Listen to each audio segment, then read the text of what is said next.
Perdido al sur del mundo, el archipiélago que forma las Islas Malvinas fue en 1982 testigo de una guerra impensada, en la que un país sin historial reciente en guerras enfrentaba a una de las potencias más grandes del mundo.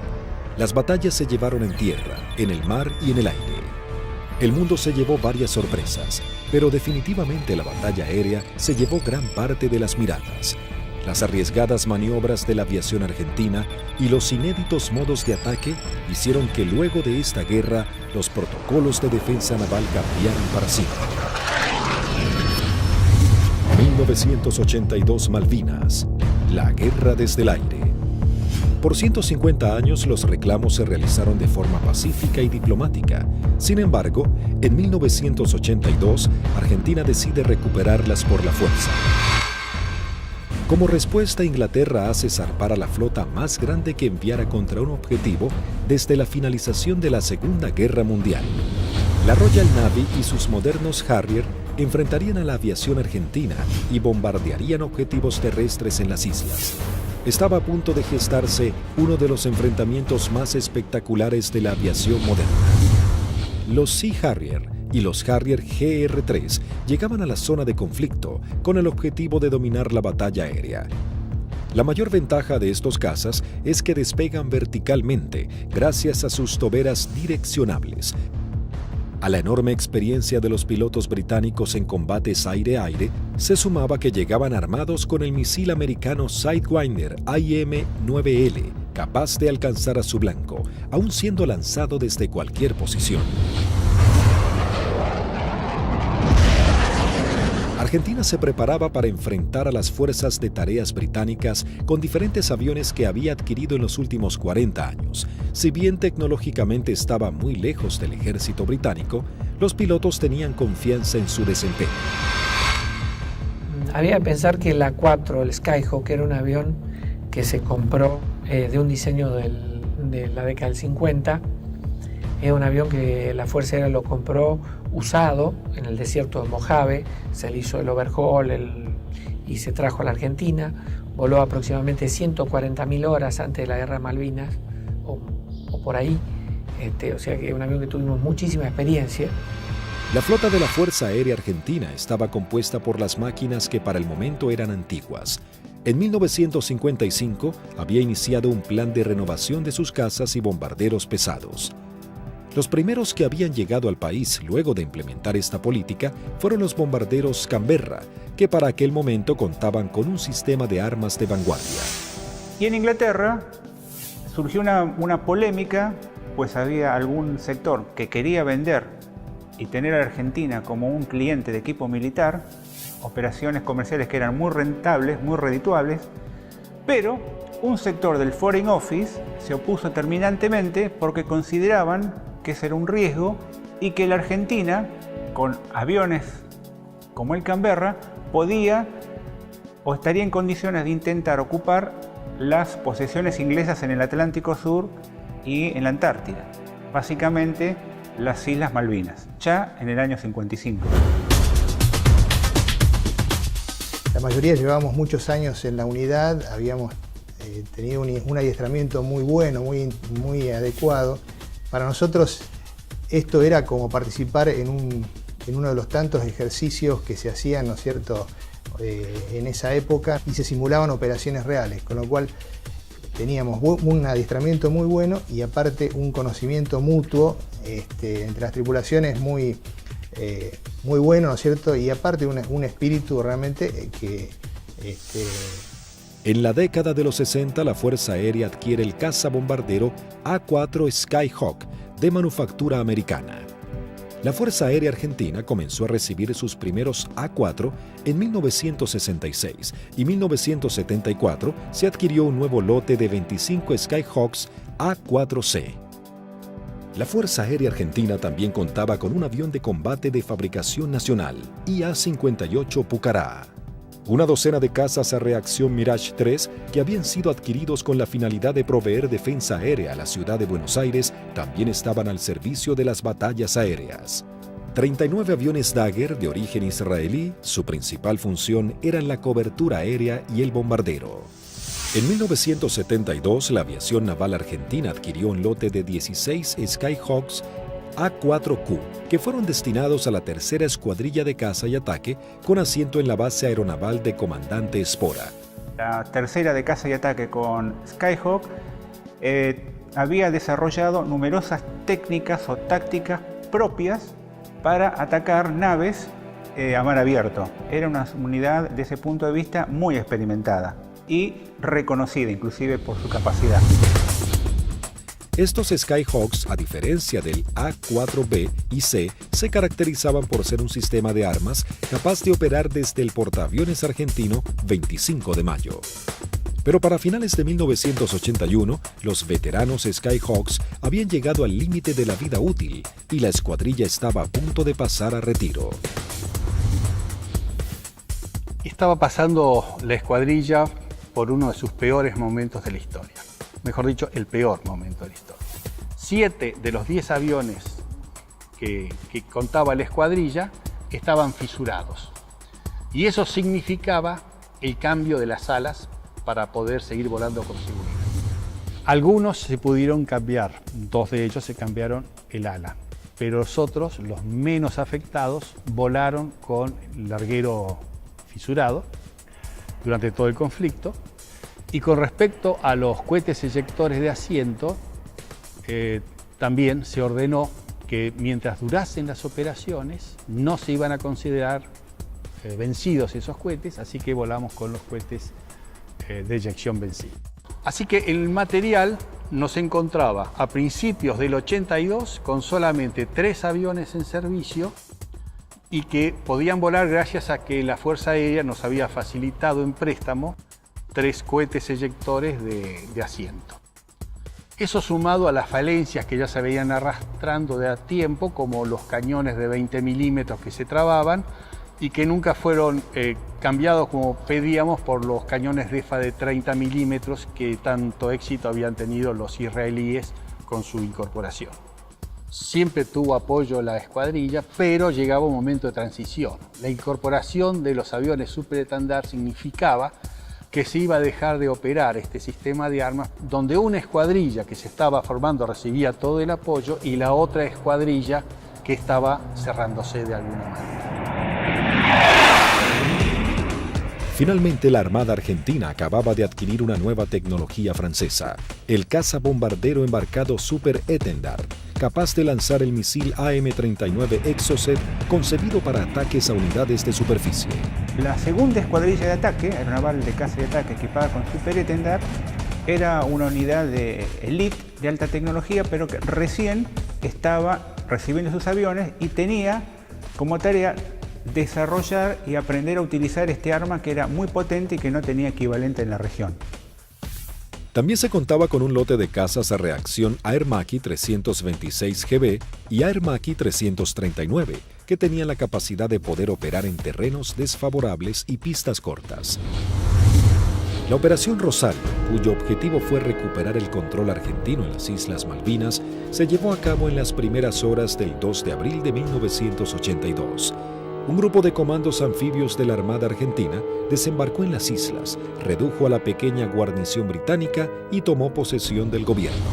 El 2 de abril de 1982 estaba destinado en la 5ª Brigada Aérea, en el grupo 5 de caza, y a las 7 de la mañana, en la presentación normal que hacíamos todos los días, nos enteramos que habíamos recuperado nuestras Islas Malvinas. El 2 de abril, cuando fui hacia la escuadrilla, cuando ingresé, ahí me enteré que habían tomado las Malvinas.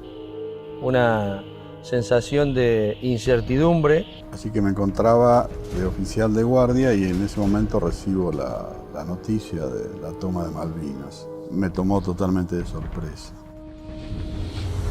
Bueno, yo pertenecía al escuadrón 1A4C, que tenía su asiento en la ciudad de Mendoza. Estábamos haciendo unas prácticas en la base de Río Gallegos. Era una práctica usual que tenía la Fuerza Aérea en aquellos años de desplegar escuadrones, se llamaban escuadrones móviles, al sur de nuestro país, como para que todo el personal estuviera adiestrado y conociendo un área de un posible conflicto.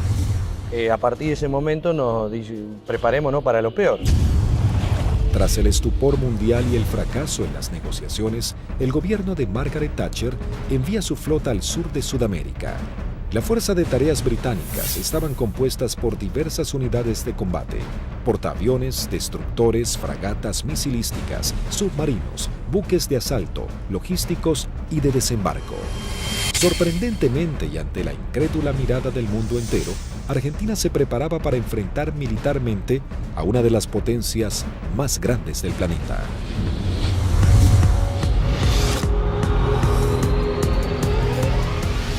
Los pilotos argentinos tuvieron un veloz entrenamiento para aprender a neutralizar objetivos navales sin ser derribados. La operación exigía sortear los sistemas de detección y defensa de los buques para poder aproximarse al blanco y lanzar sus bombas por encima del mismo. Había que equilibrar la inferioridad tecnológica con la capacidad humana.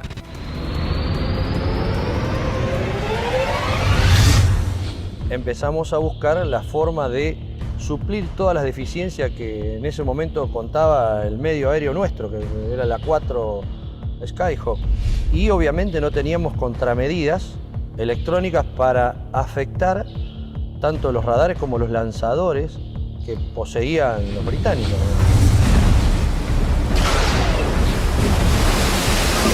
Los misiles que tenían desde 30 kilómetros, desde 20 kilómetros, 15 kilómetros y a partir de ahí cañones o armamento liviano, digamos. O sea, tenían una defensa muy grande para un solo elemento que podía ser un destructor, digamos.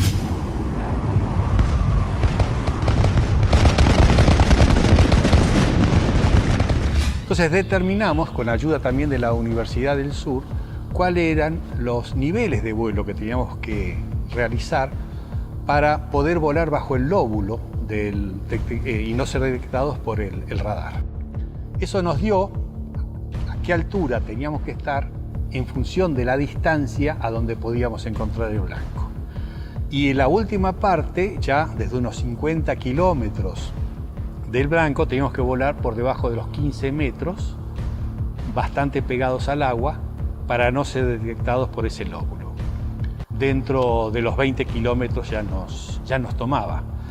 Pero esa demora impedía que los sistemas de armas dirigidos por radar pudiesen apuntarnos con mayor anticipación y eso evitaba de alguna manera o demoraba la posibilidad de ser derribados.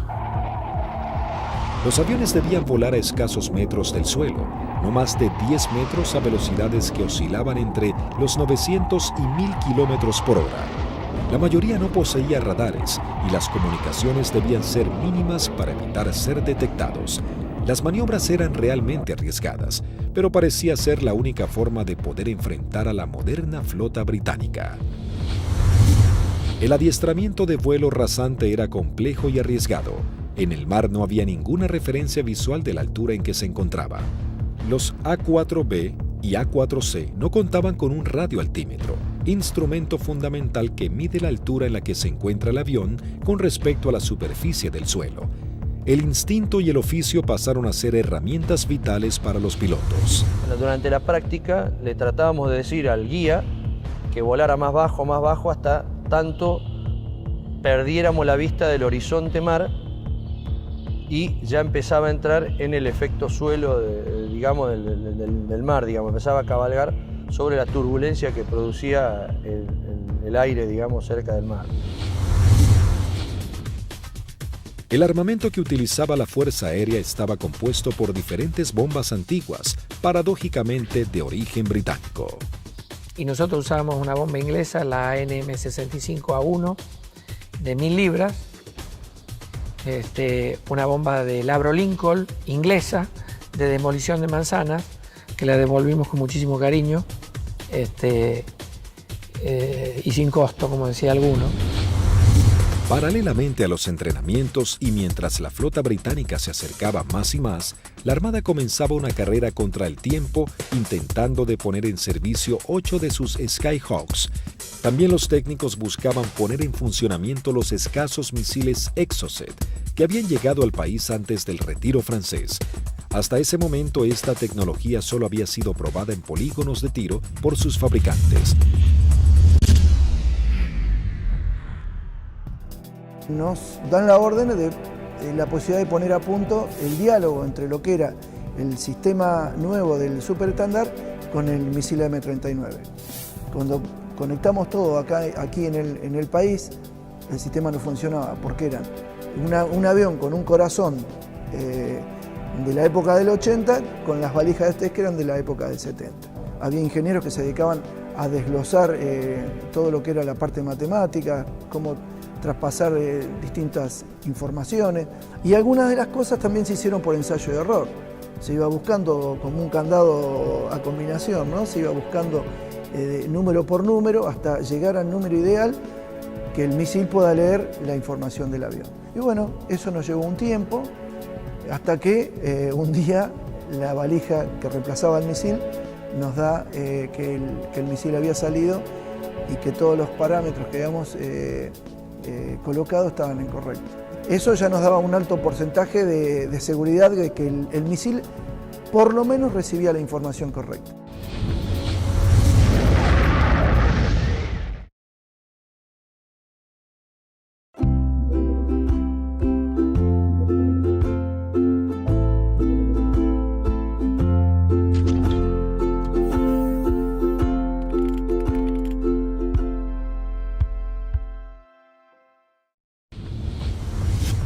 El 25 de abril, la flota británica llega a la zona y realiza sus primeras operaciones bombardeando las Islas Georgias del Sur y retomando su control.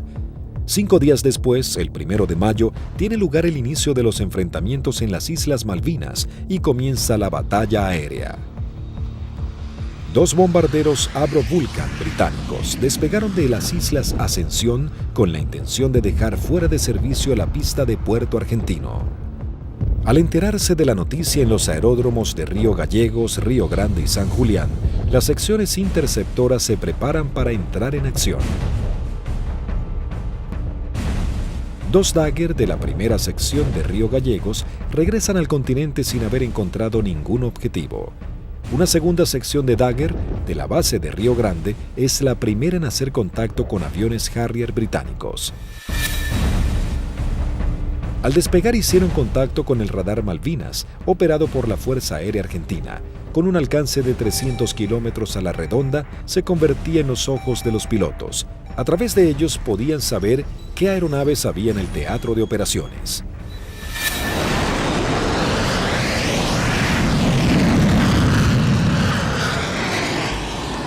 Tienen 2 pichones para ustedes a 120 millas náuticas, 20 grados firme.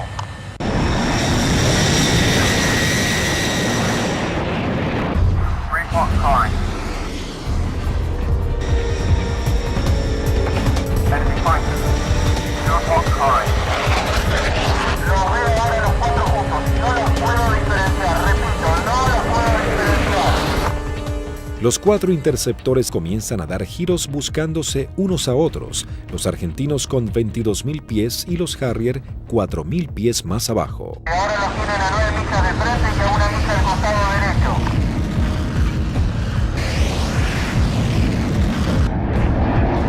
Los Harrier, invirtiendo sus toberas, cambian rápidamente de dirección para enfrentar la amenaza argentina. Ahora los Harrier están enfrentados a ustedes, repito, están enfrentados. Los Harrier se niegan a tomar altura para enfrentar a los argentinos, ya que los Dagger tienen un mejor desempeño en altura. Tampoco los argentinos descienden a donde el Harrier corre con ventajas. Por esta razón no se produjo combate alguno. Esa misma tarde se produce la primera baja cuando el primer teniente Ardiles, en uno de los Dagger, armado con misiles Chaffir y cañones, pone rumbo solitario a las islas. Dirigido por el radar Malvinas, a un eco se acerca a su misión, sin saber que en realidad se aproximaba a una trampa mortal. Lo que erróneamente el radar detectó como un objetivo eran 2 Sea Harriers en formación cerrada. Al descubrir la amenaza argentina, uno de los Sea Harrier se coloca como señuelo, mientras el otro maniobra para colocarse por detrás.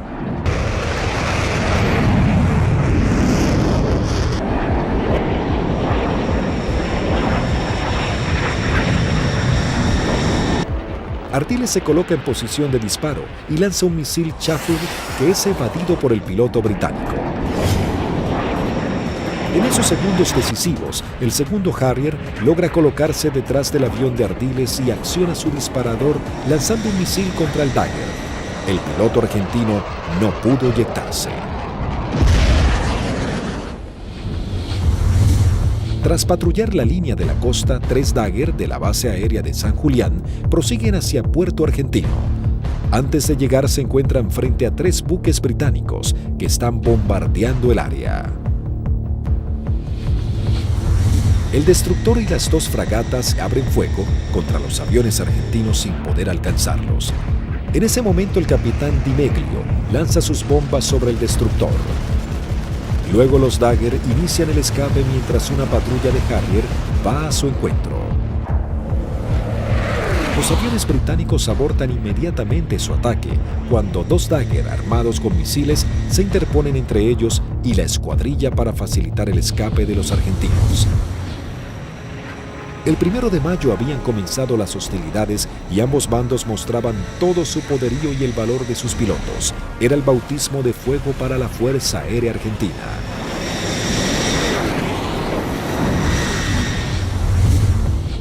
La guerra aérea había comenzado con los primeros enfrentamientos. Los británicos entraban su base de operaciones en la isla Ascensión y desde los portaaviones Hermes e Invencible. El objetivo principal era inutilizar la pista de Puerto Argentino, así dificultar las comunicaciones entre la isla y el continente, comprometiendo las posibilidades de los pilotos argentinos. La pista fue desde ese momento uno de los blancos principales de los Vulcan y los Harriers británicos. La primera baja en la pista es el mismo 1 de mayo, cuando los Sea Harrier bombardean al Pucará del teniente Yukik, alcanzando a su piloto y gran parte del personal que trabaja en el lugar. Fue el primer contacto con la guerra en sí, digamos, ¿no es cierto? En definitiva, nosotros habíamos tenido ya el aviso que había sido atacado Puerto Argentino a eso de las 4 de la mañana, y a partir de ahí nosotros entramos a movilizarnos y tratar de sacar los aviones, porque la mayor debilidad era el momento de puesta en marcha. Es decir, uno estaba sentado y había gente que estaban apoyando en la puesta en marcha del avión, que también la inexperiencia por ahí, uno se pregunta por qué había tanta gente, pero todo con el ánimo de colaborar y que los tiempos para que saliera lo más rápido posible fuera corto.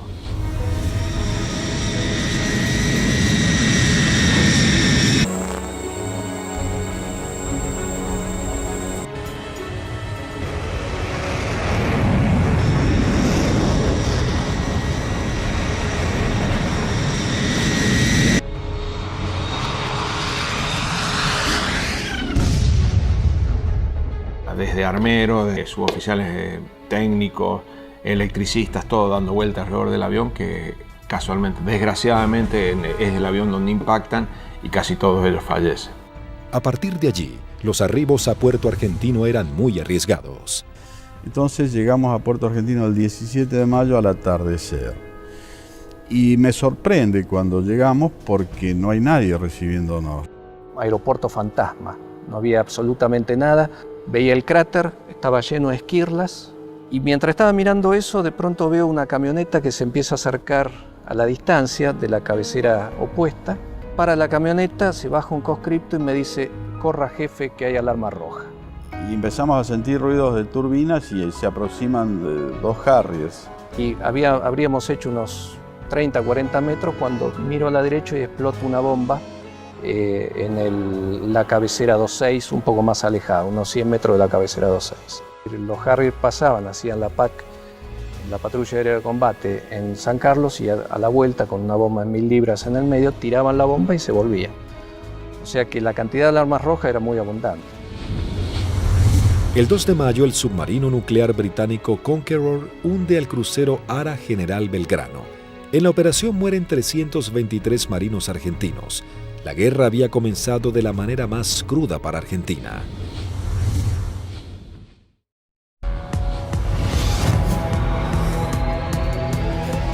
Mientras Argentina buscaba reponerse del hundimiento del crucero General Belgrano y los británicos comenzaban a familiarizarse con el lugar y el clima adverso de la región, la guerra del aire se encrudecía cada vez más.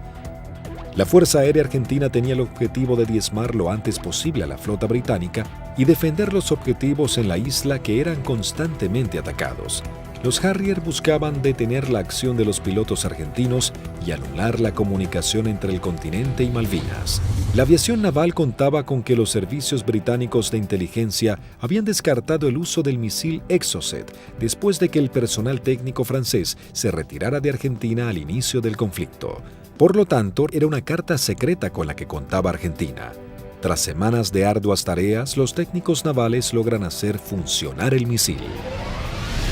Para esto, los pilotos iban adiestrando en todo lo que era la parte operativa, ¿no? El lanzamiento del misil, el vuelo rasante, y nosotros trabajamos en la parte técnica.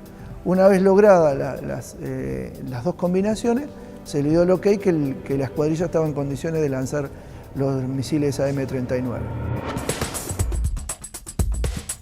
El 4 de mayo, la aviación naval argentina pone a prueba por primera vez este sistema de armas. La segunda escuadrilla de caza y ataque monta una misión con 2 Super Etendard y un avión explorador Neptune y el apoyo de un reabastecedor Hércules de la Fuerza Aérea Argentina. El avión explorador Neptune detecta 3 contactos. Los 2 pilotos de los Super Etendard, tomando por sorpresa a los británicos, lanzan sus misiles contra el Sheffield. Y bueno, ahí fue una satisfacción enorme porque todo el sacrificio arduo que habíamos hecho para poder poner a punto lo que era algo que nos parecía imposible, había dado buenos resultados.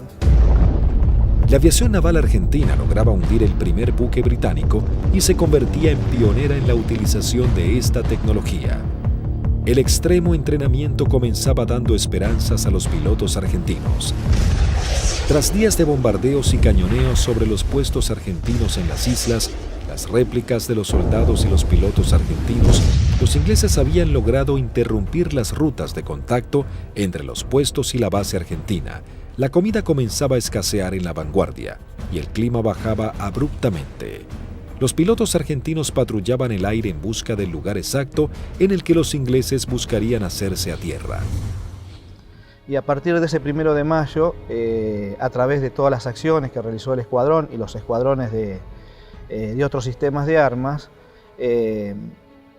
se iba degradando tanto el material como el personal, íbamos perdiendo camaradas en forma permanente. Entonces es como que el cerco se iba estrechando cada vez más.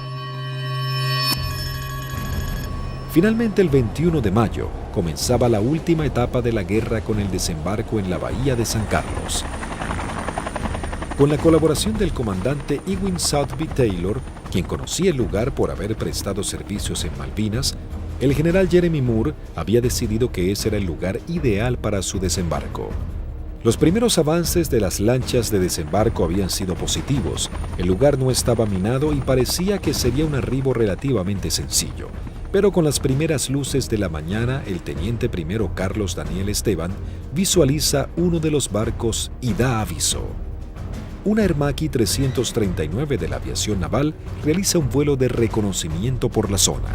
Ni bien superé las primeras alturas donde están las posiciones del batallón 5, ya comencé a observar acciones de combate. Había un helicóptero incendiándose, tropa de infantería desparramada corriendo por el campo y un helicóptero dándole apoyo.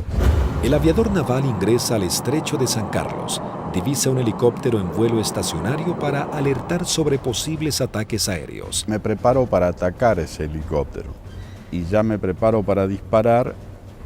Observo todo el despliegue naval inglés sobre el establecimiento San Carlos. Rápidamente descubre que en el lugar había por lo menos media docena de buques ingleses. Con el piloto inglés nos alcanzamos a mirar. En ese momento recién él me ve. Kripa realiza un brusco giro a la izquierda, pasando a escasos metros del helicóptero. El helicóptero de la Fuerza de Tareas Británica alerta a los buques advirtiéndoles que un jet argentino va hacia ellos. Maniobrando su Aermacchi Kripa, somete a su avión a varias G negativas, respondiendo de manera efectiva. Una vez que entro en la corrida de tiro, el buque comienza a tirarme. Yo con cañones y cohetes solamente podía producirle daños muy pequeños, entonces mi intención era tratar de dejarlo fuera de servicio al buque, es decir, atacar todo su sistema de radares, de radios, antenas. Volando en forma rasante, se coloca en posición de disparo contra el primer buque que cruza frente a su mira de tiro.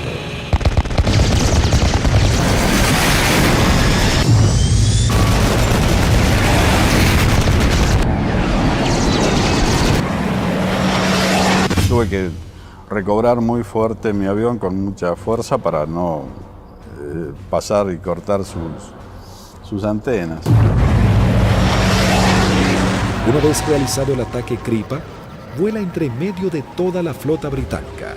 Las unidades ni los efectivos abren fuego por temor a impactarse entre ellos y el piloto argentino logra escapar. Entonces voy escapando sobre la península esta hasta salir del alcance de tiro de ellos y de ahí teóricamente tenía que volver.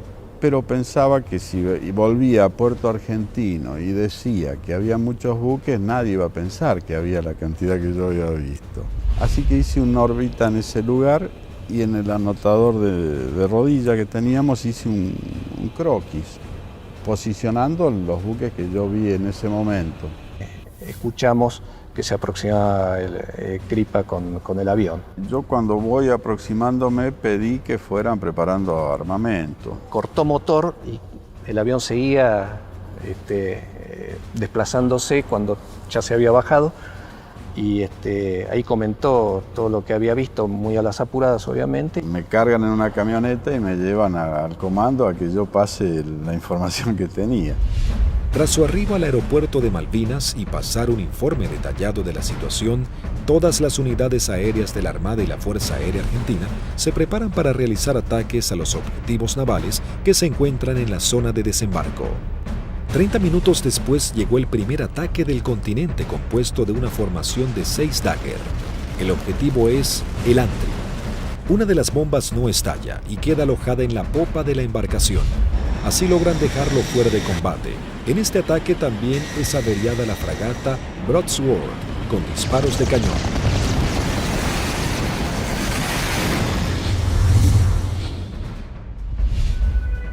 En Río Grande, las escuadrillas de Dagger y A-4Q navales parten para atacar blancos ubicados en el estrecho de San Carlos. Argentina intentaba dominar el espacio aéreo en el archipiélago.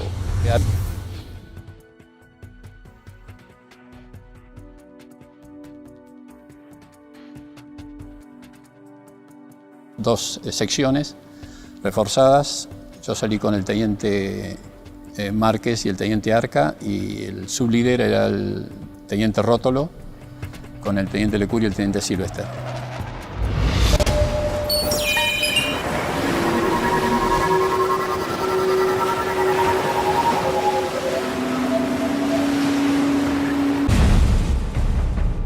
Tres Dagger logran atacar a la fragata Arden lanzándole sus bombas de 500 kilogramos. Una de ellas explota en la popa dañando seriamente un helicóptero Sea Lynx y su sistema de defensa.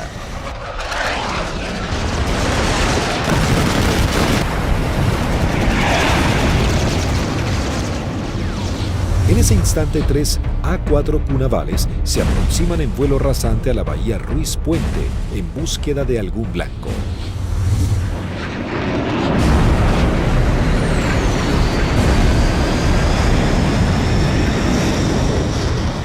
Había lluvia, chubascos, techos bajos y poca visibilidad, condiciones totalmente desfavorables en caso de encontrarnos con algún buque inglés, porque su radar y su sistema de detección de blancos nos iba a ver y lanzar los misiles mucho antes que nosotros los viéramos a él. Los Skyhawk detectan visualmente a la fragata Arden visiblemente averiada. Conectamos máster de armamento, que era el único punto que faltaba. Iniciamos un giro para atacar desde una posición relativa favorable. Los Los 3 A4Q navales se aproximan en vuelo rasante a 900 kilómetros por hora.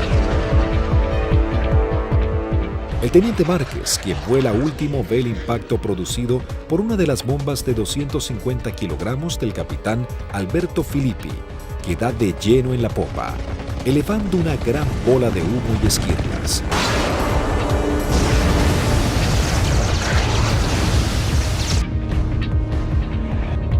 Comienzo un giro hacia la izquierda y le digo a mis numerales que nos escapamos por la misma, quiere decir que regresamos a base por la misma.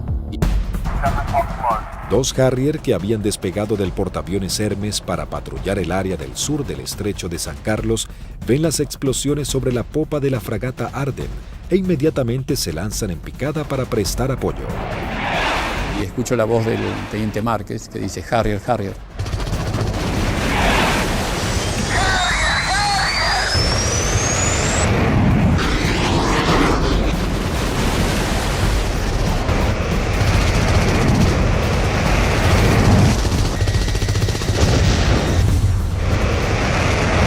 Mientras el otro Harrier va tras el A4Q del capitán Filippi y le lanza un misil Sidewinder.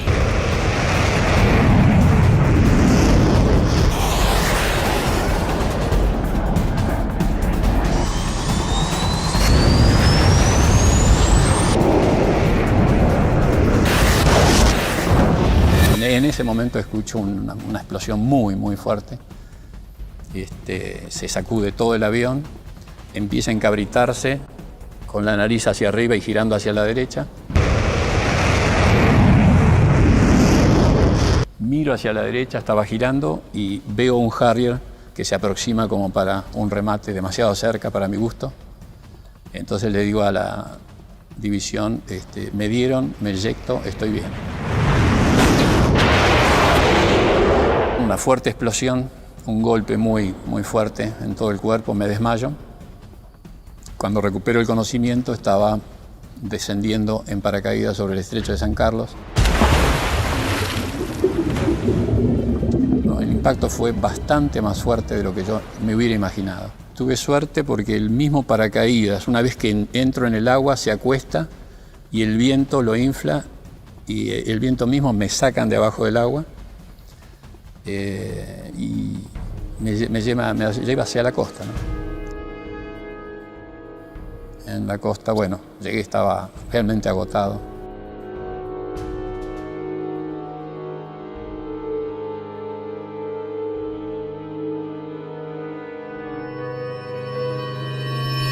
La fragata Arden, con daños de importancia, también es señalada como el blanco de la nueva escuadrilla que se acerca a la zona. Llegamos al borde de la bahía y vimos un destructor en el medio, una fragata para nosotros tipo 21 en el medio del canal, y esa fue la que señalé y esa fue la que atacamos. El teniente Rótolo dice a babor y vimos a lo que después supimos que era la Arden en el medio del canal, del estrecho. Y sobre eso giramos inmediatamente. Y ya pegado al agua practicamos un zigzagueo que hacíamos bastante violento a baja altura para evitar que los controles de tiro nos pudieran concentrar el tiro sobre nosotros.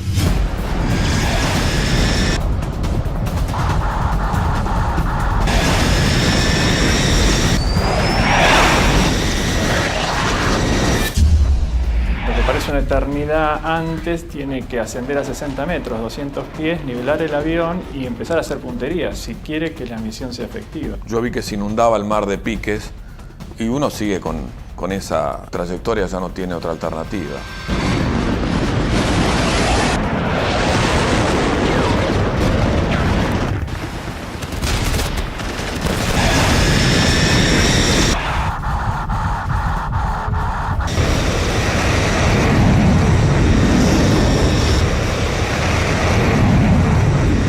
Yo vi el lanzamiento de teniente Rótolo, horquillando el blanco, 2 bombas antes, 2 bombas después, y sobre las columnas de sus explosiones, de la explosión de sus bombas, lancé yo las mías.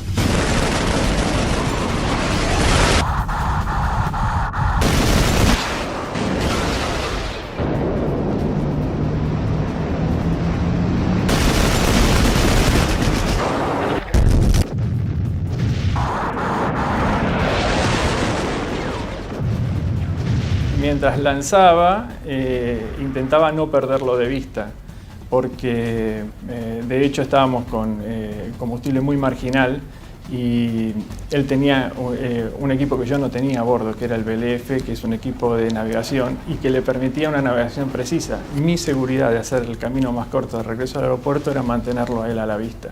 A pesar de todo el fragor del ataque, alcancé a decirle: rompo por derecha y me voy por el morro del costado, y al poco tiempo un silencio y poco a poco fueron apareciendo. Primero Lecour, después Sylvester. Y ahí nos volvimos a juntar. Por un lado teníamos la satisfacción del deber cumplido y por otro el sabor amargo de haber perdido, bueno, lo que las estadísticas dicen que se pierden en este tipo de ataque a unidades navales. El 50% de las unidades que salen normalmente no regresan. Sí, es un ataque, es violento, es muy violento lo que se vive en la cabina. Debido a los ataques que sufrió ese día, la fragata HMS Ardent se une en las frías aguas del estrecho. Sin embargo, las fuerzas terrestres británicas preparan el avance a Puerto Argentino.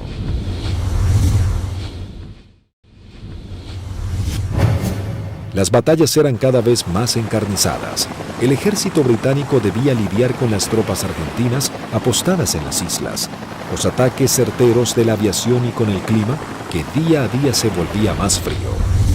El 23 de mayo se desata un nuevo ataque contra otra de las unidades de superficie claves de la Fuerza de Tareas británica. Esta vez el blanco es otra fragata clase 21, la Antelope. El primer ataque a los buques en San Carlos comienza poco después de las 9 de la mañana con escuadrillas de Skyhawks navales y de la Fuerza Aérea. Una segunda escuadrilla de 4 Skyhawks A4B de la Fuerza Aérea Argentina se abre paso a través del fuego antiaéreo y de los misiles. Los A4B a cargo del primer teniente Luciano Guadagnini y el alférez Gómez se dirigen hacia la fragata Antelope para atacarla. Guadagnini inicia su corrida de ataque, lanza su bomba y es alcanzado. El impacto deja su avión fuera de control, pero el piloto logra enderezar su A4, aunque no pudo evitar la colisión contra el mástil de la fragata. El piloto no alcanza a eyectarse antes del impacto.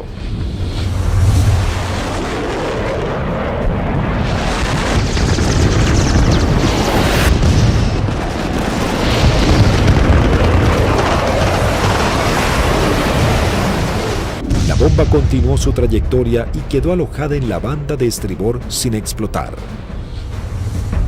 Tras la primera incursión, el ataque a la nave continúa con los A4Q navales, que se aproximan rápidamente en vuelo rasante por la isla Gran Malvina. Pude recorrer bien pegado al terreno en la isla Gran Malvinas y llegamos lo que vendría a ser al cordón muy bajo que hay, pero de unos 450 metros de altura.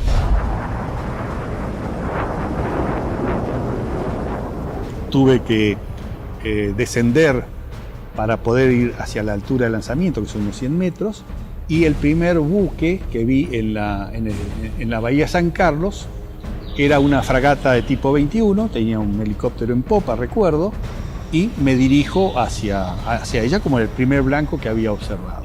La zona de operación estaba totalmente clara, con sol, despejado y el mar muy calmo.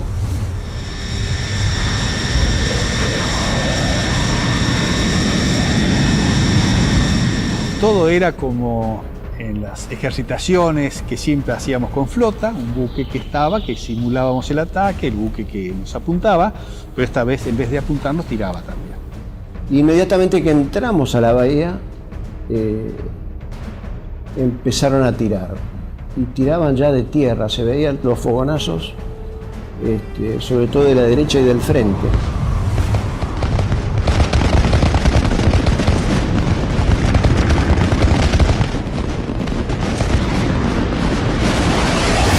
Cuando estaba más cerca de la entrada a la bahía, puedo ver sobre la izquierda a un buque que era más redituable como blanco, porque era un buque grande de tipo logístico.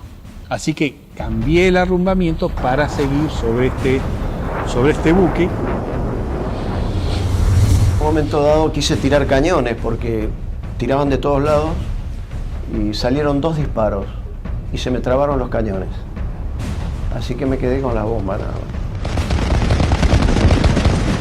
veo que desde la proa del buque sale una especie de bengala que reconozco que era un misil, y el misil era un SICAT que venía en forma así errática hacia mi avión. Hago una maniobra evasiva, un fuerte giro hacia la derecha, algo veo pasar por el costado así de la cabina. Pero evidentemente el misil ese me había sacado en la corrida de puntería, que si bien no me derriba, logra el objetivo de que yo no pueda lanzar con mayor precisión las bombas, y evidentemente mi salva fue larga. Habían borrado las matrículas de los buques, así que se veía un buque gris clarito sin poder identificar qué buque era. Cuando paso lanzo,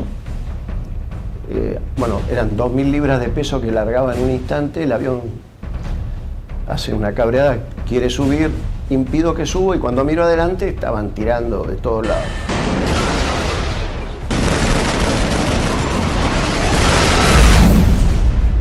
Cada uno debía completar su escape de la mejor manera. Como cuando estaba del otro lado, digo yo, bueno, por donde yo vine no había nada, así que voy a volver por el mismo lugar. Me comunico en esos momentos con los otros dos pilotos que escucho en la frecuencia. Se los escuchaba contentos porque, bueno, estábamos regresando. Yo aterricé, controlé normal el avión, no tuve ningún problema. Cuando llego al extremo de pista, aterriza su bizarreta, pero él venía con las 2.000 libras de bombas, revienta una cubierta en el aterrizaje y se empieza a ir de pista. Y ahí se eyecta y, bueno, fue una eyección fallida. Termina falleciendo a raíz de la eyección. Así que cuando salgo a los 600 metros, tenía la pista adelante, me dicen que aterrice del lado derecho, le pregunto por qué, me dicen que aterrice del lado derecho nuevamente, reafirman y bueno, cumplo esa orden de aterrizar sobre el lado derecho, y en la carrera de aterrizaje veo que había un A4 que estaba en pilón, apoyado sobre la nariz, en el tren principal de la nariz y sin la cabina.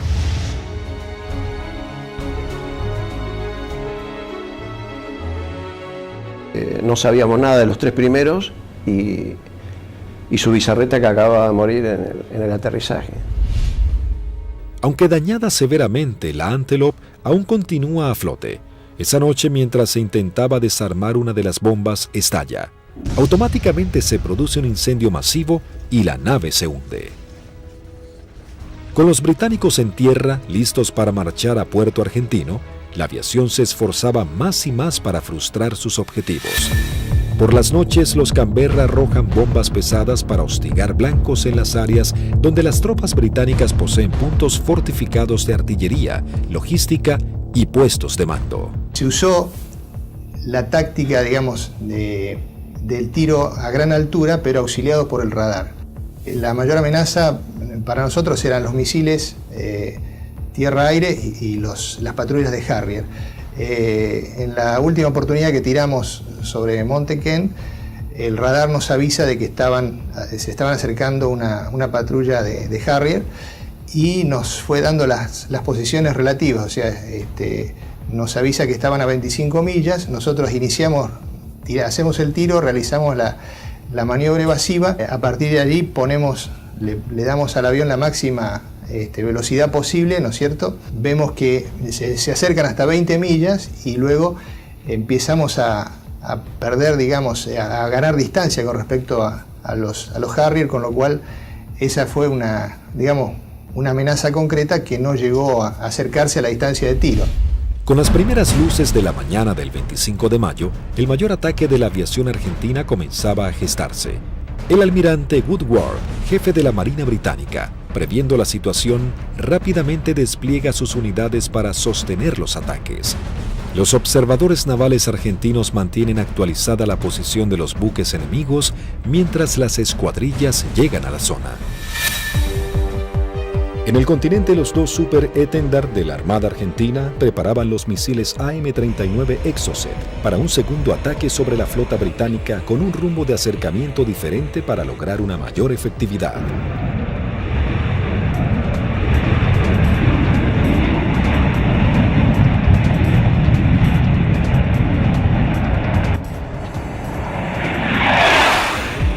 A las 15:20 horas surgen dos A4B sobre la isla Borbón y se dirigen hacia mar abierto, encontrando a la fragata y el destructor frente a ellos.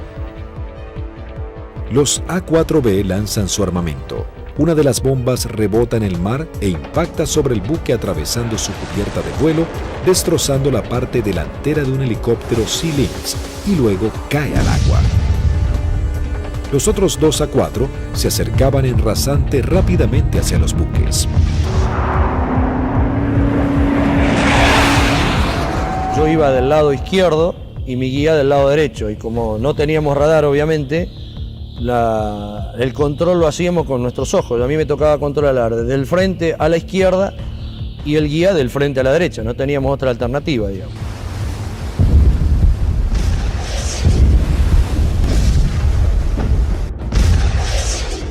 Y le digo, a la izquierda están, así como estaba mirando, le digo, a la izquierda están al guía, y saco la vista y lo miro para ver qué iba a hacer. Acuérdense que nosotros veníamos bien pegados al agua, rasante. Veo al guía, lo miro, y la maniobra que hace él es instantánea. Cuando escucha una sugerencia que le digo, a la izquierda están, pone viraje a la izquierda violentamente buscando el blanco. Inmediatamente el guía pone viraje brusco a la izquierda, dejando sin opción a Barrio Nuevo de tener que elevarse para esquivarlo entrando en el área de tiro del radar, que al estar en automático, inmediatamente lanza un misil Sea Dart. Escucho a la otra escuadrilla, Carballo, que dice el misil, el misil, el misil. Y Rinque, que venía atrás, le dice, no se preocupe que va por otro lado.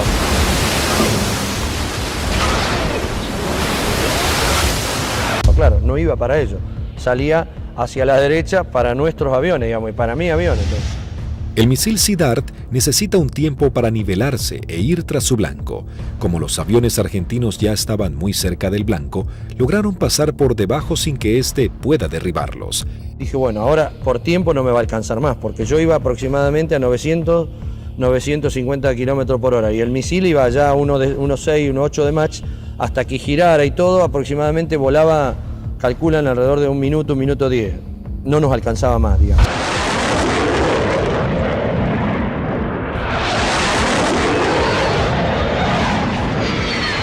Yo lo veo al guía porque le iba formando un poquito más atrás, unos 50, 100 metros más atrás, y veo perfecta las bombas cuando la lanza y impactan a no más de 1 metro del agua.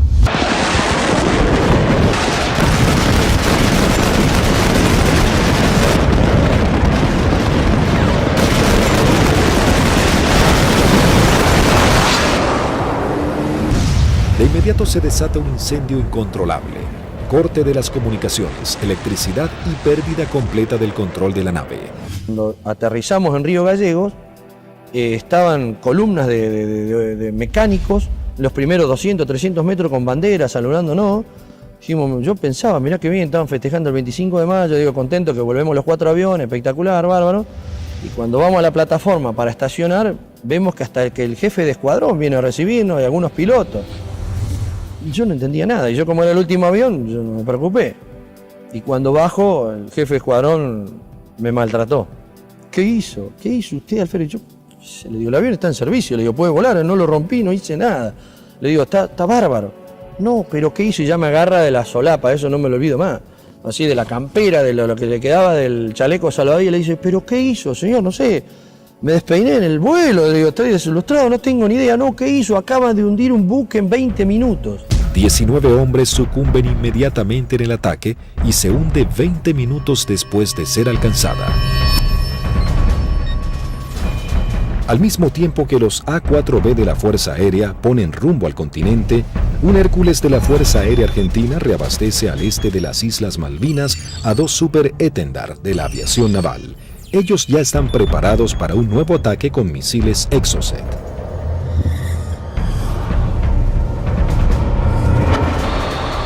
A unos 60 kilómetros de la flota británica, los Super Étendard detectan varios ecos en sus radares. Eligen los más grandes y mientras toman altura de lanzamiento, los datos son transmitidos a sus misiles de manera automática.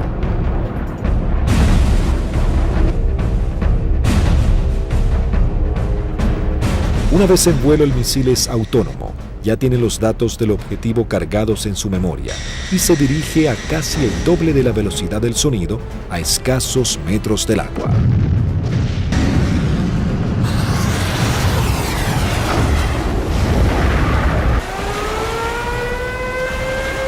Nuevamente los británicos lanzan una alerta de combate. Los navíos ordenan despegar helicópteros con equipos para señuelos antimisil. Uno de los Exocet impacta en el buque e inmediatamente se desata un incendio que destruye elementos vitales para la operación anfibia que se desarrolla en San Carlos.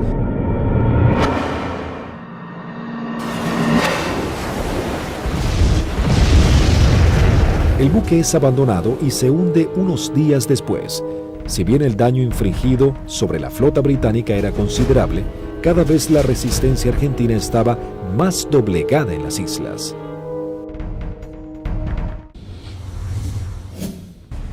La guerra llegaba a su nivel más desesperante con las bajas temperaturas. Las tropas británicas se preparaban para avanzar por tierra. Sin embargo, los soldados argentinos apostados en las islas no cedían posiciones y los bombardeos aéreos azotaban a la flota británica. Las fuerzas argentinas, visiblemente cercadas en Darwin, resistían con el apoyo de la aviación. El 28 de mayo se proyectó atacar a las posiciones inglesas con los aviones IA-58 Pucará, que desde el 21 de mayo estaban asentados en Puerto Argentino. Conocíamos bastante la zona porque era en la zona misma donde nosotros habíamos operado antes. Es decir, a los alrededores de lo que habíamos utilizado como campo de aterrizaje nuestro, era en la zona donde ya estaban los ingleses aproximándose hacia el pueblito donde estaba la base, digamos, lo que quedaba de la base. Yo alcanzo a ver algo que se mueve, levanto y hago una ráfaga de cohetes, siento una voz en la frecuencia de mi radio que me dice desde tierra, en Darwin, siga tirando que están ahí, siga tirando que están ahí. Y ahí empiezo a sentir dos disparos también que me empiezan a impactar en el avión. El Pucará, si tiene alguna cosa, es la maravilla del gran poder de absorción de impactos, digamos, porque la manera que yo sentía que me pegaban, digo, me van a desarmar el avión. Yo trato de salir, como los impactos que me pegaban eran casi todos del lado derecho, quiero virar el avión hacia la izquierda y ahí el avión ya no me responde. Bueno, entonces ahí tomo la decisión de eyectarme. Muy bajo, yo ya estaba, creo que no más de 15, 20 metros del suelo. La sensación de estar colgado en un paracaídas no la tengo porque fue como si hiciera un salto desde un techo al suelo, porque fue todo demasiado rápido. Tengo grabado en la memoria que pasa el avión abajo mío todavía y el agujero a través de la cúpula por donde había salido el asiento.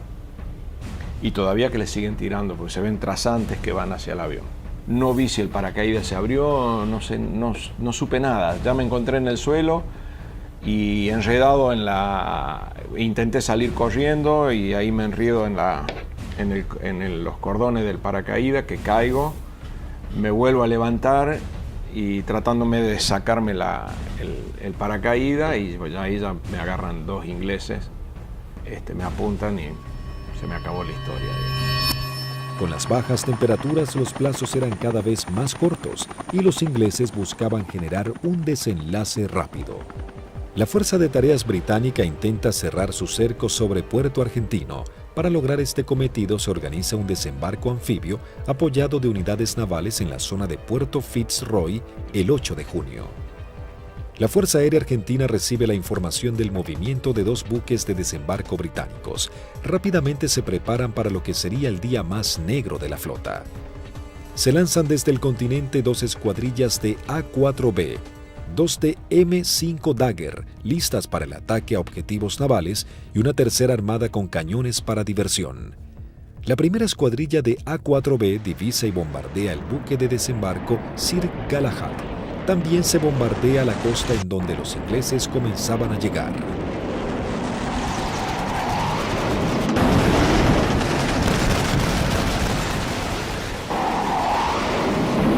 La Fuerza Aérea Argentina, sabiendo que ha logrado impactar en los buques de desembarco, redobla su apuesta y envía una escuadrilla de A-4C y 2 A-4B para bombardear las posiciones terrestres en la cabeza de playa.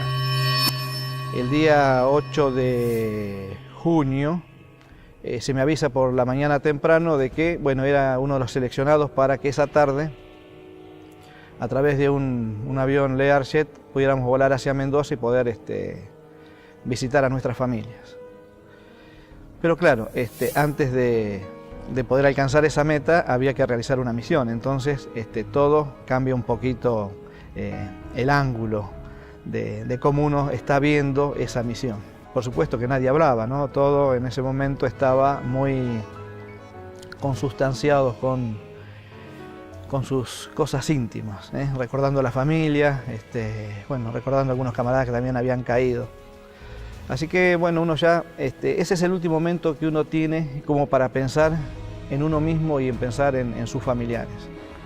Siempre nos despedíamos de los compañeros que se quedaban y el abrazo era interminable y como si fuera la última vez, ya que no éramos kamikaze como nos dijeron, sino que teníamos conciencia de los riesgos y que las chances siempre eran muy escasas para sobrevivir. Una característica que teníamos siempre en nuestra unidad es que el personal de mecánicos que preparaba nuestros aviones y armaba nuestros aviones se ponía siempre al costado de ambos lados de la pista, con banderas argentinas, con los trapos con que limpiaba el avión, con lo que tuviera, con la campera, como para saludarnos y darnos ánimo. A las 15 horas parten hacia las islas las primeras 2 escuadrillas de A-4B compuestas por 3 aviones cada una.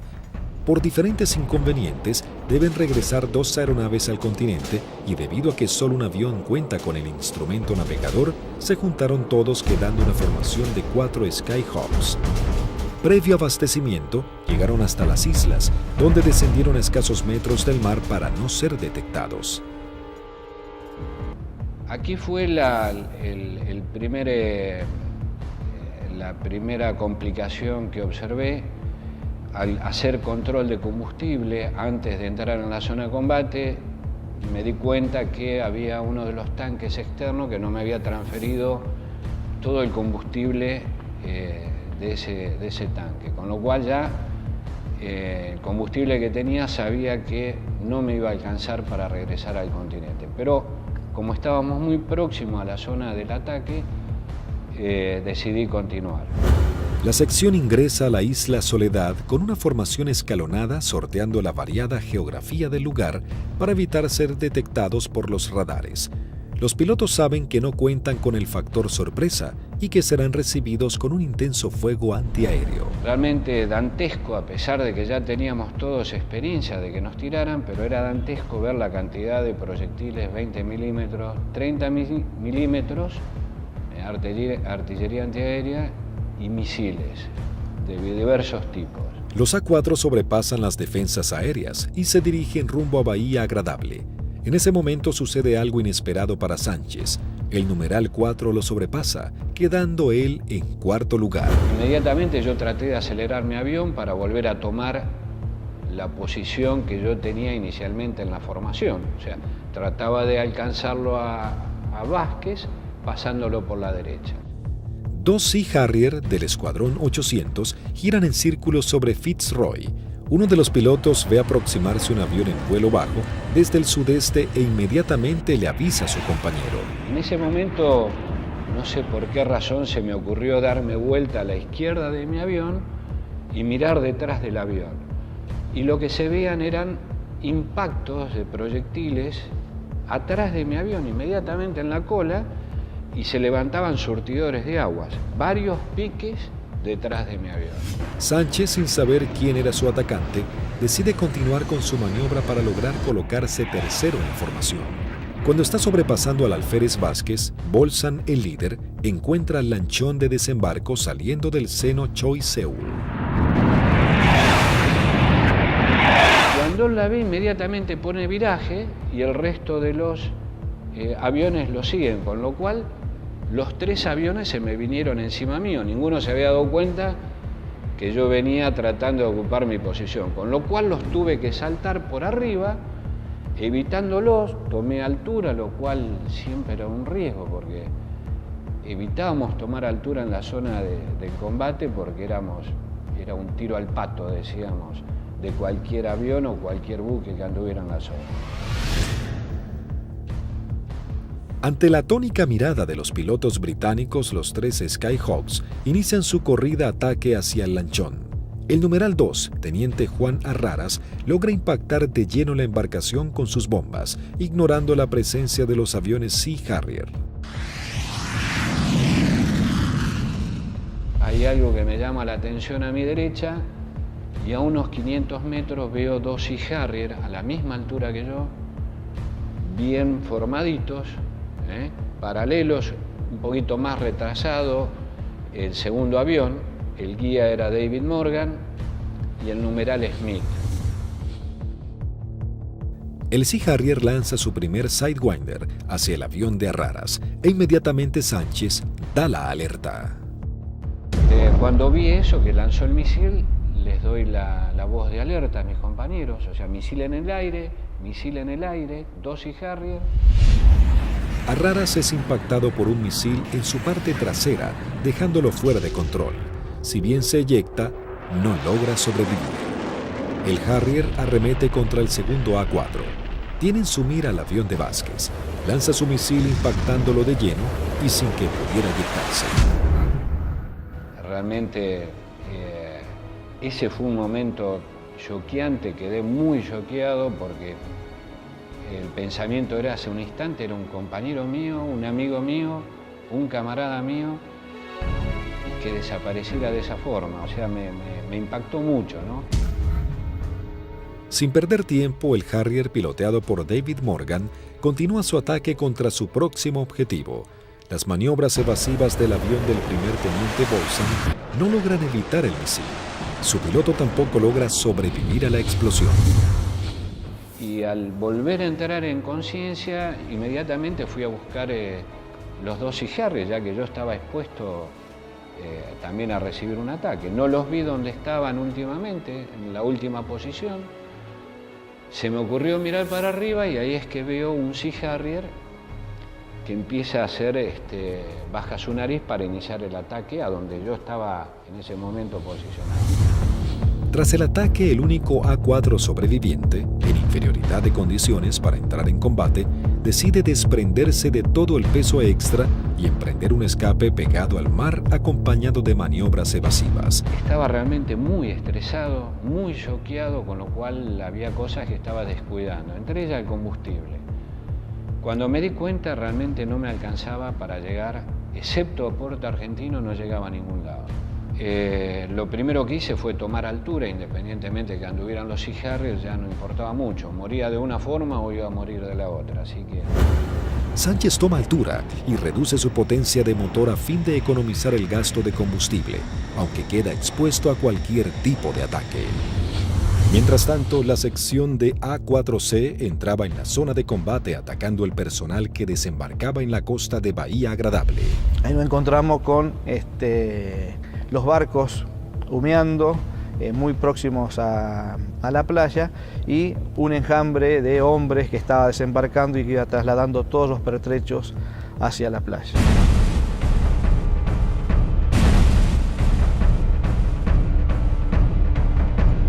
A partir del momento en que nos visualizaron, comenzaron a disparar tanto con armas livianas como con los misiles Blue Pie, que son misiles transportados por un hombre.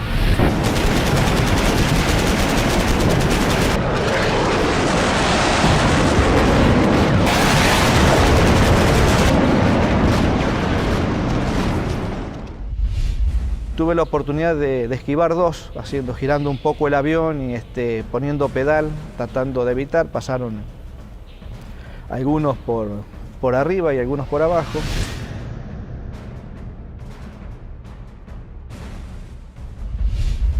Siento también una explosión en la parte delantera de mi avión, que bueno, puede ser algún misil que me haya tocado, pero pude seguir operando, lancé las bombas y en el momento en que giro a la izquierda veo a mi numeral que está escapando hacia la izquierda con una luz roja que lo está siguiendo. Cuando gira hacia el otro lado veo al numeral del capitán Caffarati también con otro misil en la cola y le vuelvo a gritar, pero hace caso omiso, pero era a través o por el problema que yo tenía de mi equipo de radio. El Skyhawk del teniente Sánchez se encontraba expuesto en altura, con sus cañones trabados y sin combustible para llegar a la base. Toda su escuadrilla había sido derribada y no había sobrevivientes. De la decisión del piloto podría salvarse, caer prisionero o congelarse en medio del mar.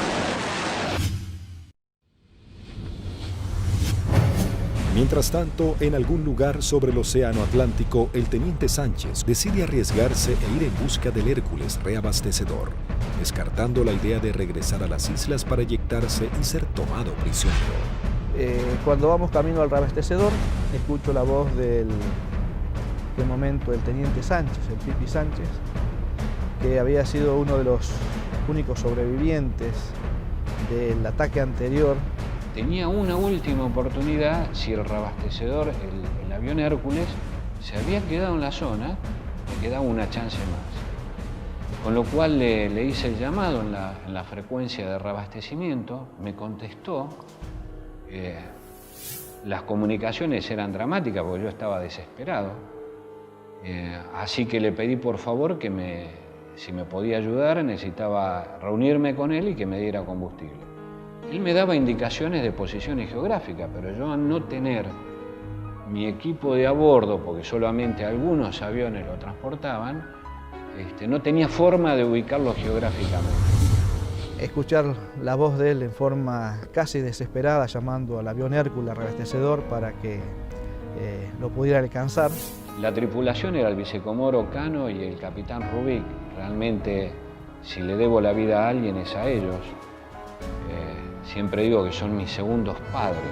La situación era que la última vez que vi el indicador de combustible no me quedaban más de 400 litros, que prácticamente no da para nada, realmente no daba para nada. Con lo cual dejé de verlo porque lo único que hacía era producirme más estrés por no estar acoplado al Hércules.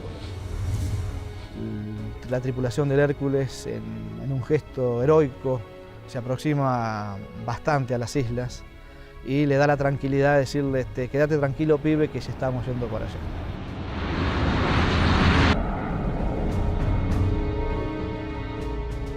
Y luego pude acoplar y me transfirieron combustible que me permitió llegar a Río Gallegos, a nuestra base. En el regreso, el brigadier Paredi observa que su indicador del nivel de aceite de su avión comienza a fluctuar. Nuevamente el fantasma de la caída en medio del océano vuelve a aparecer. Con lo cual digo, bueno, puede ser que me hayan producido alguna perforación, esté perdiendo aceite y se engrana el motor y acá me queda a mitad de camino. Lo único que atiné fue a sacar mi libreta de control de procedimiento donde tenía una foto de mi señora y mis hijos para echarle una última mirada. Es decir, bueno, por lo menos están en mi recuerdo hasta el último momento. Afortunadamente el indicador, después de eso no sé si fue mi familia o Dios que me dio una mano, esto se acomodó y pudimos llegar con felicidad a la base San Julián. Con las últimas luces del día aterriza el teniente Sánchez luego de su trágica misión. Llegué prácticamente en las últimas horas, ya estaba oscureciendo. Me impresionó mucho en el momento que llegué a plataforma, choqueado, transpirado, mal, estresado, ver los mecánicos de mis 3 compañeros que no iban a volver, que los estaban esperando. Así fue como terminó ese día. Lamentablemente los 3 compañeros míos murieron, 2 fueron derribados por David Morgan y 1 por Smith, volando cigarro. Habían logrado detener un desembarco clave para las fuerzas de tareas británicas, las misiones cada vez más peligrosas y dejaban en claro el poderío de la aviación argentina.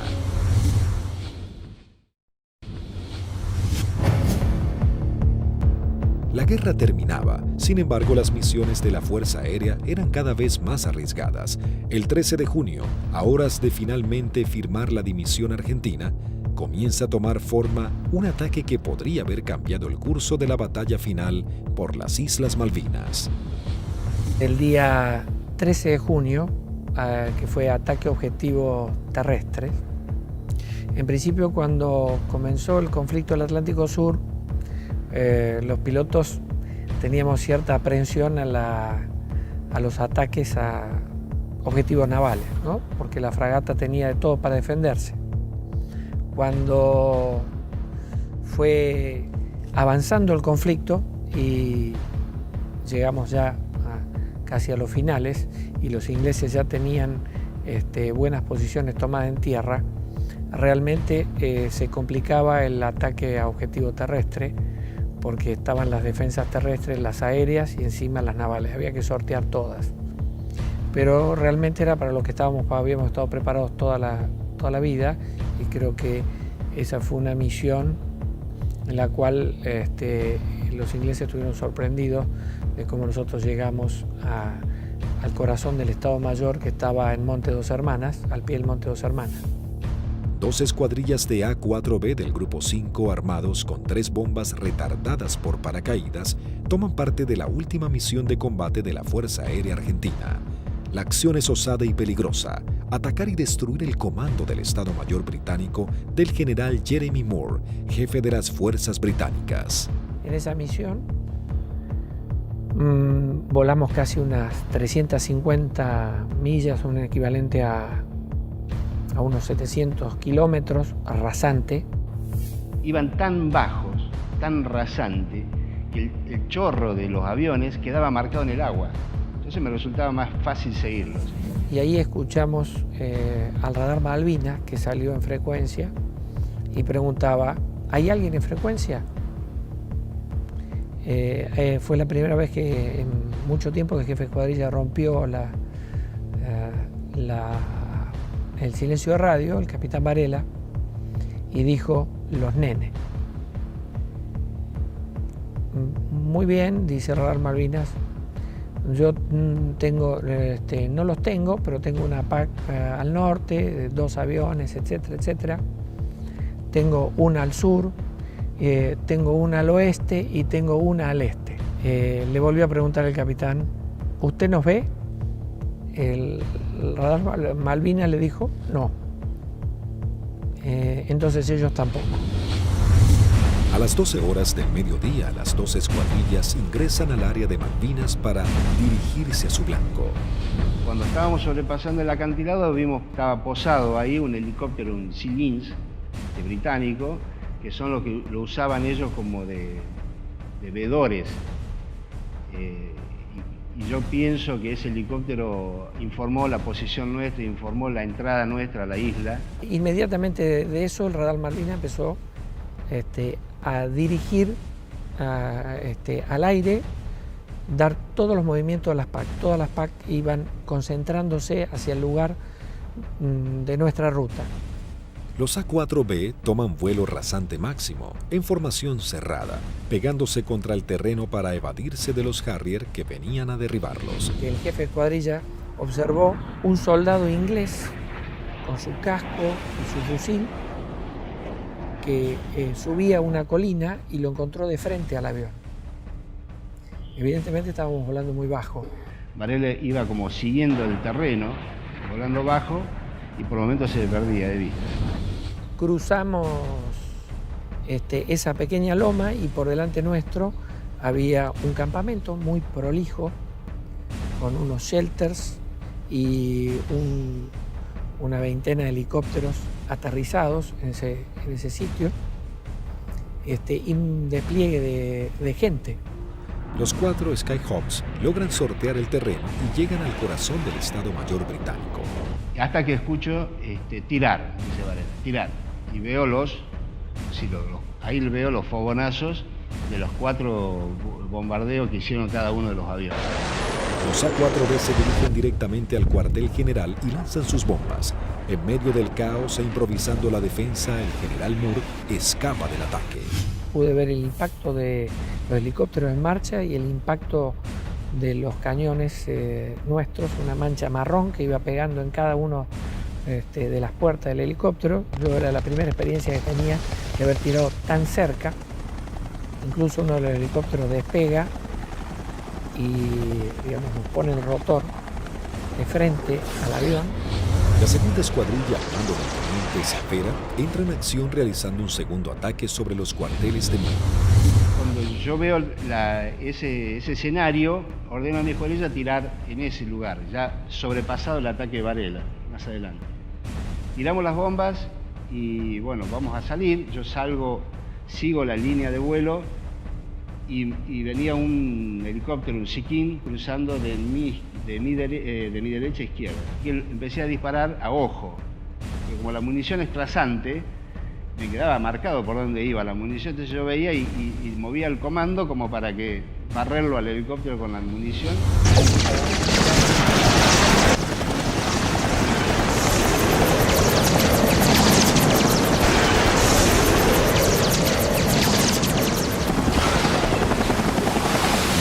Y ahí mi numeral, que venía acá, a la izquierda mía, de Lepiane, me dice, él ve el lanzamiento de un misil que me venía hacia mi avión y me pide, dice, por derecha, Tuco, por derecha.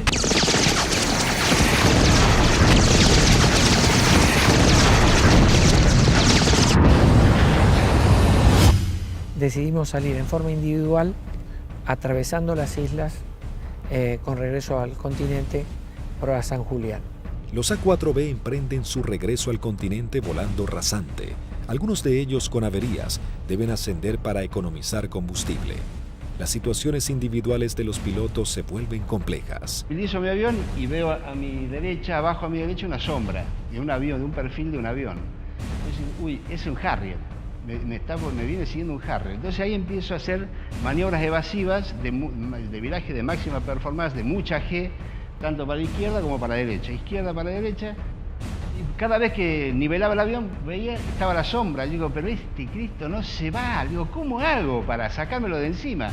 Miraba por el espejo, miraba por el otro espejo, miraba para atrás, parecía una lechuza, daba la vuelta a la cabeza así, miraba por un lado, miraba por el otro y estaba la sombra. Era mi avión, era la sombra de mi avión. Empecé como a tranquilizar yo mismo, me hablaba, me decía, tranquilízate Tuco, porque así no podés seguir, no podés, estaba muy nervioso, estaba como que por momentos temblaba, no sé, una sensación muy rara de ese momento vivido ahí. El numeral 2 de la escuadrilla que nos seguía empezó a perder combustible, a notar que perdía combustible en forma muy grande. Ese fue el alférez de Lepiane. Otro momento terrible de esa misión, cuando el piano me pregunta si qué hacía. Imagínate, el alférez me dice que voy al reabastecedor o me eyecto en la isla. Una decisión que yo, por más jefe de escuadrilla que fuera en ese momento, yo no la podía tomar porque estoy decidiendo sobre la vida de un camarada y de un amigo. Era muy difícil. Dije, piano, encomendate en Dios, pedile a Dios que te ayude y decidí vos, no me lo pida a mí, por favor, decidí vos.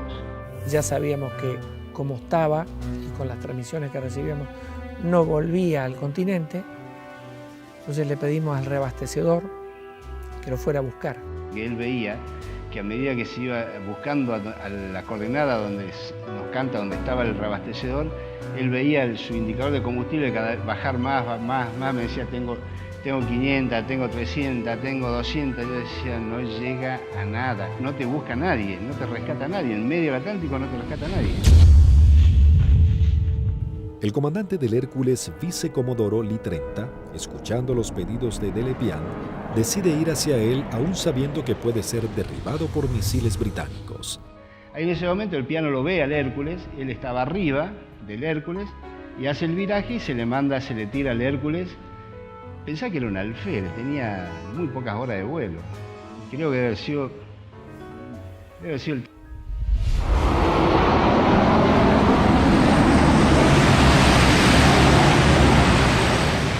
Ahí el reabastecedor se arrimó a las islas en un acto de arrojo terrible, ascendió lo buscó, lo encontró,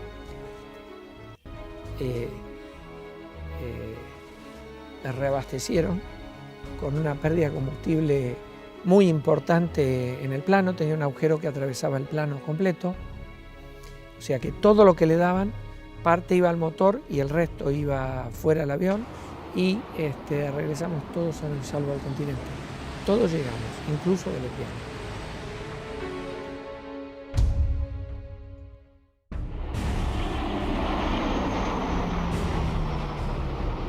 Ese fue un factor importantísimo en el desarrollo de la guerra, el tema del reabastecimiento.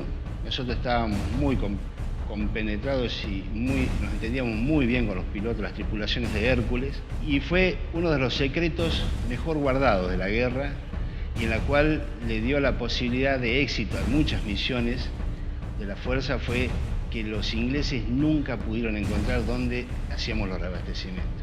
Buscaron por todos lados, nunca encontraron un Hércules haciendo reabastecimiento. Las misiones extremadamente peligrosas en las que se embarcaban los pilotos eran los últimos actos heroicos de una guerra que ya llegaba a su fin. El 14 de junio de 1982, las tropas británicas finalmente ingresan en Puerto Argentino y se firma la rendición argentina. El general Mario Benjamín Menéndez, jefe de las guarniciones argentinas en las islas, le informa a su par británico que solo puede responder por sus unidades en Malvinas. El general Moore insiste en la necesidad imprescindible de interrumpir las acciones y Menéndez le reitera su falta de control sobre la Fuerza Aérea y la aviación naval, pero le garantiza que no efectuará ningún pedido de misiones.